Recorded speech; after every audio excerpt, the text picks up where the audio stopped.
So in this series of classes, we are emphasizing developing a wisdom that understands the existence of past and future lives, and how this wisdom naturally leads us to a spiritual life, okay? To a happy and meaningful life, and finally, to a life that is the liberating path.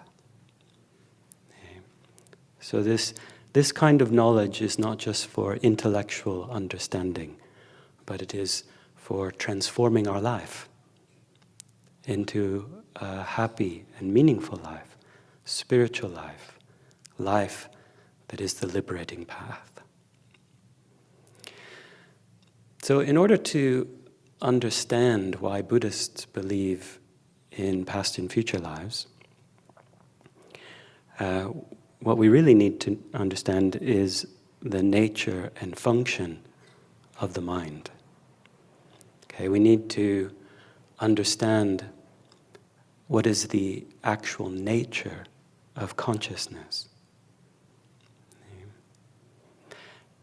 And in particular, as I talked a lot about last week,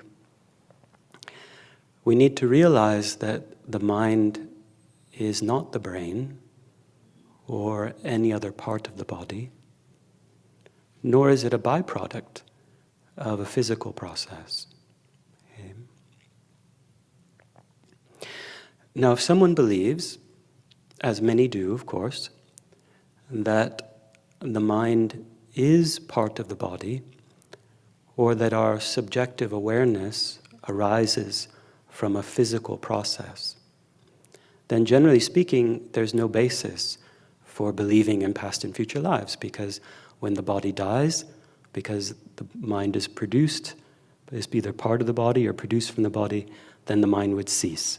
Okay, so then there's no basis for believing in past and future lives.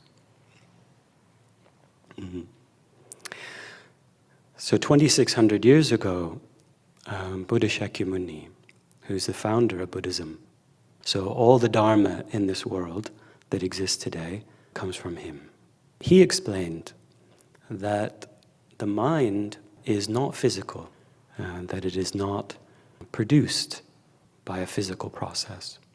From the time of Buddha Shakyamuni all the way to the present day, sincere and realized meditators, okay, have come to understand directly, not just intellectually, but directly in their own experience. They've realized their own mind as a formless entity.